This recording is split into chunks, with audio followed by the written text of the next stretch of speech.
आज इस वीडियो में हम बात करेंगे कि जब आप डेयरी फार्मिंग शुरू करते हैं तो आपको कितना खर्चा होता है। सबसे पहला सवाल ये होता है कि डेयरी में हम कितने पशुओं से शुरुआत करें।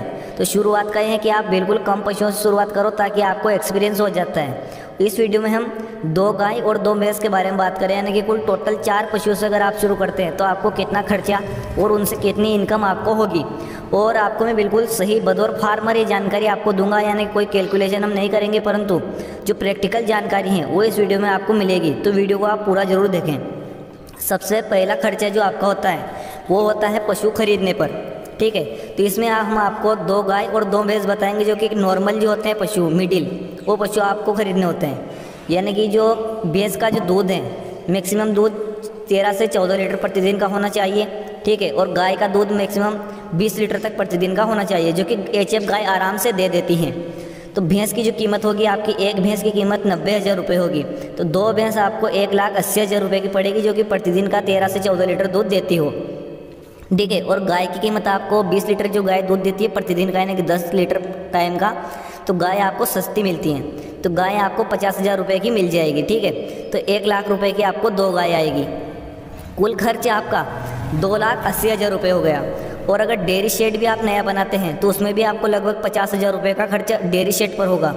लेकिन अगर आपके पास पहले से ही डेयरी शेड है तो आपका ये खर्च बच जाता है। और अगर चाप कटर मशीन आप खरीदते हैं पशुओं के लिए, चारे के लिए, तो 10-12 हज़ार रुपये की नॉर्मल मशीन आपको मिलेगी। तो आपका कुल जो खर्च है शेड के ऊपर और पशु खरीदने के ऊपर आपको 3,42,000 रुपये का खर्च होता है, यानी कि तकरीबन 3.5 लाख रुपये में 8,000 रुपये कम होते हैं, ठीक है। चलिए अगर हम बात करते हैं अब कि आपको पशुओं से कितनी कमाई होती है, ठीक है। तो कमाई आपकी पूरी की पूरी दूध के रेट के ऊपर डिपेंड करती हैं, आपके मैनेजमेंट के ऊपर डिपेंड करती हैं। क्योंकि अगर टाइम से आपका पशु गाभिन होगा तो अच्छा दूध देगा, अगली बार जब ब्याएगा तो उसकी उत्पादन क्षमता और भी ज़्यादा बढ़ेगी। तो इसमें हम कमाई की बात करते हैं। तो आपका जो भैंस का दूध है वो 40 रुपये प्रतिदिन का होना चाहिए, क्योंकि हम ज़्यादा रेट इसमें नहीं आकेंगे, क्योंकि 50-60 रुपये नॉर्मल गाँव में बिकता नहीं है। तो भैंस का दूध का जो मिनिमम रेट है आपको 40 रुपये मिलना चाहिए। और गाय का जो दूध है उसका जो कम से कम रेट है वो आपको 25 से 26 रुपये लीटर आपका गाय का दूध बिकना चाहिए, तब आपको थोड़ा बहुत फ़ायदा इसमें होगा, ठीक है। तो 2 भैंस का जो प्रतिदिन का आपका दूध है वह 11-11 लीटर हम जोड़ेंगे, क्योंकि कुछ एक दूध उनके बच्चों को पिलाना पड़ता है। तो प्रतिदिन का एक भैंस का दूध दोनों टाइम का मिलाकर 11 लीटर और दूसरी भैंस का दूध 11 लीटर। तो दोनों भैंस का तो आपका जो दूध है वो 22 लीटर प्रतिदिन का होगा, यानी कि जो अगर 40 रुपये के लीटर से हम जोड़ें तो 880 रुपये की आपको इनकम होती है, ठीक है। और गाय का दूध आपका 26 रुपये प्रति लीटर बिकेगा, यानी कि 26 रुपये लीटर। तो 18-18 लीटर हम दोनों गायों का दूध जोड़ देते हैं, यानी कि जो 36 लीटर दूध आपका गाय का होगा प्रतिदिन का। तो 936 रुपये आपका उसका होगा 26 रुपये लीटर से। अब 4 पशुओं पर जो प्रतिदिन का जो खर्च होता है वो होता है, अगर 5 से 6 किलो खली वो खाते हैं प्रतिदिन की, तो आपका एक पशुओं के ऊपर 200 रुपये का खर्च आता है, ठीक है। उसमें हमने चारा और दाना दोनों जोड़ दिया है, क्योंकि जो दाने की जो रेट होती है आजकल मार्केट में 27 से 30 रुपये प्रतिदिन 1 किलो का होता है, ठीक है। तो आपका प्रतिदिन एक पशु पर 200 रुपये का खर्च आप हो जाता है। तो 4 पशु पर आपका 8 से 900 रुपये का खर्च होता है, ठीक है। अगर हम इसमें कमाई की बात करें तो आपका कुल जो प्रतिदिन की टोटल कमाई होती है दूध से, वो भैंस का दूध और गाय का दूध मिलाकर 1816 रुपये होते हैं, ठीक है। ये हम सिर्फ एक प्रैक्टिकल आकलन बता रहे हैं, इसको आप ज़्यादा दिमाग पर ना लें, ठीक है।